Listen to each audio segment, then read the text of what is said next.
Win big with new DRF All Access Past Performances. With one best-in-class product, you now get all 3 past performance formats. Go to DRF.com and use coupon code 1FREEPP for a free single card today. Dan Illman, Mike Beer here at beautiful Del Mar, getting set for the Breeders Cup World Thoroughbred Championships. Friday is Future Stars Friday. It's a day for the 2-year-olds. Race number 10 is the Grade 1 Breeders Cup Juvenile Turf. Let's take a look at this field. We are going a mile for $1 million. It is an overflow field. We've got 14 in the body of the race. 15 and 16 are also eligibles. This race, Mike, looks wide open on paper. New Century and Al Qudra. These horses have a little bit of a rivalry coming from Europe over to Canada and out of the States. They're very, very familiar with each other. Well, they're both major contenders in here, Dan. I don't know about you. I didn't really see a standout in this race. I thought it was sort of wide open. I think whoever gets the best trip is going to be there at the end. And with all of these European runners in the race, we won't have a Timeform US pace projector, so let's project it on our own. I think Menti's making the front, and if it's not him, isn't Ironman Cal going to be close? Ironman Cal's going to be close, but Menti is going to be on the lead in this race. This horse is very, very fast. And we'll talk more about his pedigree and his story in a little bit, but let's start things off with a horse from Japan, the number 1 Satono Carnival, a 7-length winner of his career debut, going 7/8 of a mile. He looked every bit odds on that day. He won. It was like breaking sticks. He was just very confidently ridden in that race. It was really never in doubt all the way around the track. It was a really nice performance. I can't say I was quite as taken with his second start, but it was tougher competition. Just sort of sat on the outside in that race, was gamely best in there. Interested to see how he does here. And he had to cut back from 7 to 6 for his second lifetime start, and he did beat 2 next out winners. He draws the inside post. We'll see what kind of trip he can pull from here, stretching out to a mile. The 2 is Dream On, who finished 3rd in the Grade 1 Summer behind New Century, behind Al Qudra. I thought this horse got a pretty good trip. Maybe moved a little soon, but why not? The rail opened up, they shot on through, they opened up a big lead, and then this horse is as green as the Grinch. He must have changed leads 10 times. Yeah, it seems like it. He probably drifted out pretty badly in mid-stretch, too, and it seems like he really bothered Al Qudra more than anybody else there. Listen, he ran fine in there. I do think you could give him some kind of leeway because that was a very fast pace that he was on top of. And as you mentioned, he didn't move early into it. It was not a poor performance at all. He jumped up big time on the buyer scale. He's going to fall into another good trip here. He's got plenty of speed. He's got an inside post. And just think, that's a great point Mike made. It was a fast pace. New Century came from way out of it. Al Qudra was coming from way out of it. Yeah. Dream On had to do a lot of the heavy lifting, and he hung in pretty gamely for Mark Cassie. The Dam was a Grade 2 stakes winner going long on the dirt, so there's pedigree there. Noble Confessor just missed in his turf debut to Zulu Kingdom. Todd Pletcher stretched this one out to a mile in his 16th over yielding ground. I thought Irad gave him overall a good trip.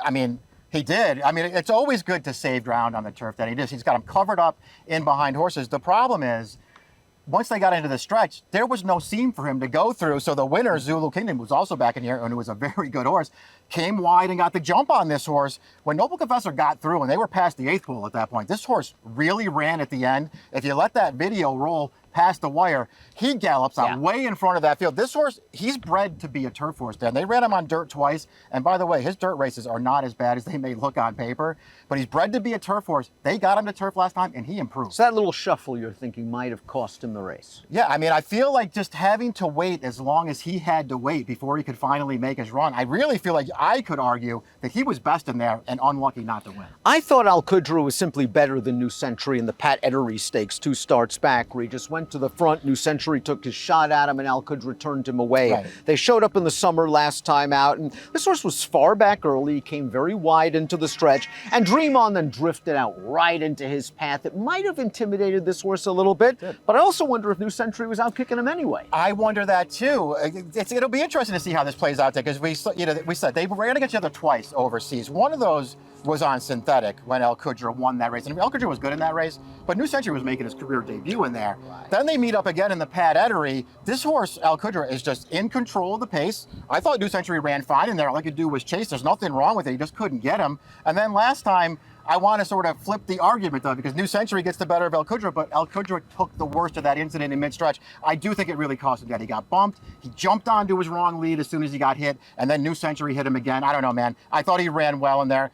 I don't know. I wouldn't take a short price on this horse, but I think he's pretty good. Let's watch the race that Mike was just talking about. Zulu Kingdom, Noble Confessor, 1-2 in the Grade 2 Pilgrim. Noble Confessor is down inside. Zulu Kingdom was inside early. I thought he was in a little bit tight entering the far turn, but once he gets out into the stretch, as you see, he does get the jump on Noble Confessor. He wins it. The 5th place horse comes back to graduate in a maiden special with a 78 buyer. I mean, he ran really well. The thing that I'm most taken by was Zulu Kingdom. Dad, he's undefeated on the way in there. He's just so professional in his races. When he won the With Anticipation in his stateside debut, just sort of sat in behind. He sort of forced his way through on the rail in the stretch and got the job done. And then last time he was in a little bit of traffic there, but he got clear at the top of the stretch and got first run on Noble Confessor, and he just stayed to the finish again. This horse is good.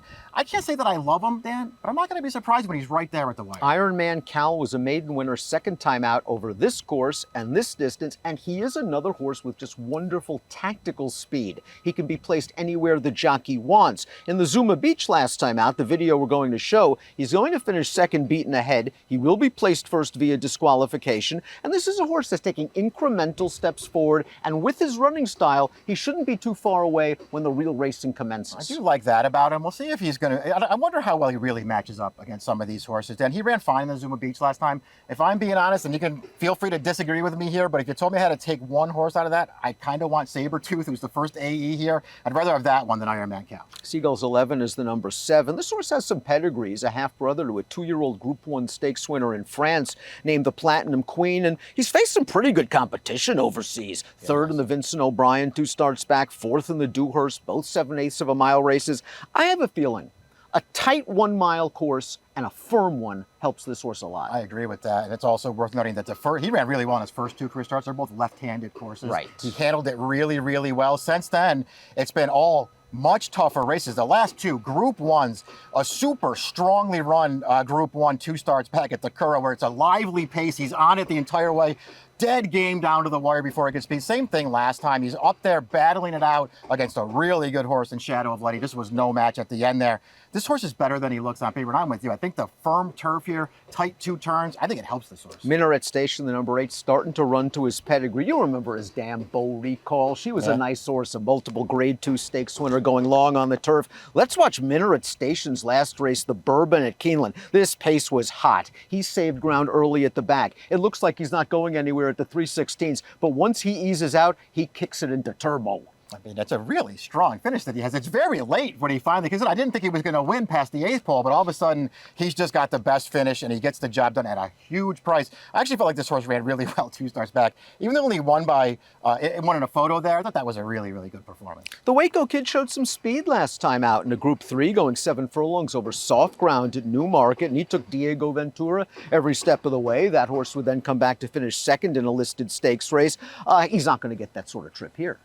I don't think he is. I wonder if he needs it. It'll be very interesting to see what he does. I tried really hard to make a case for this horse, Dad, because I do think he improved 2 starts back, even though he was only 3rd best in that race. And then I think he improved again last time. I think he's coming into this race the right way at a big price. I agree. I think he's improving with each and every start. And I do think the mile, he was always grinding it out at 7/8. I think the mile will be good for him. Here's Menti. You'll know Menti's brother. His name is Fierceness. You'll see him as perhaps the 2nd choice or even perhaps the favorite in the Breeders' Cup Classic. Here's Menti's first start on turf. The Grade 3 Futurity showed good speed, sat right off of another horse. It was 20-1 that day. Takes the lead in the stretch and goes on. He obviously likes turf. Distance shouldn't be a problem, and he could be as loose as he wants to be. I mean, I guess just finding out that he handles the turf was enough for these connections, Dan, because we already knew he was fast. Go back to his career debut earlier this year. This horse is wicked fast. So I'm no surprise that he was part of that pace last time. He handled the turf just fine. I mean, I don't know. I guess we'll see what happens. Am I afraid that he just gets loose on the lead and wires this field? A little bit. I'm going to be kind of surprised if he beats this field. 15-1 on the morning line for Johnny V and Todd Pletcher. New Century is the 11. Let's watch the Summer Stakes last time out. Dream On made that early move into that fast pace. He's on the inside and he's getting green. New Century's on the far outside. Al Qudra's getting bothered a little bit in between horses. New Century really kicked it into gear though to win. Beat a couple of next out winners and got a fig. Yeah, he ran really, really well in this race. Yeah, he had a good setup. Again, the pace was fast in this race. He sat back. He was on the outside and didn't take as much bumping and jostling about as Al Qudra did in the stretch, but he still finished up really well in that race. It feels like more distance has actually really, really helped this horse, Dan. When he won 2 starts back over there, it was only a 3 horse. I think he had 2 other horses in there, but they both took huge runs at this horse in that race, and he turned them both away. Charlie Appleby and Godolphin, of course, over the years have done very, very well with European imports, especially 2-year-olds. Almori City was a Group 2 winner 2 starts back, going 7As. Finished behind a couple of these last time out in the Vincent O'Brien. Did you see an excuse? No, I just didn't think he was.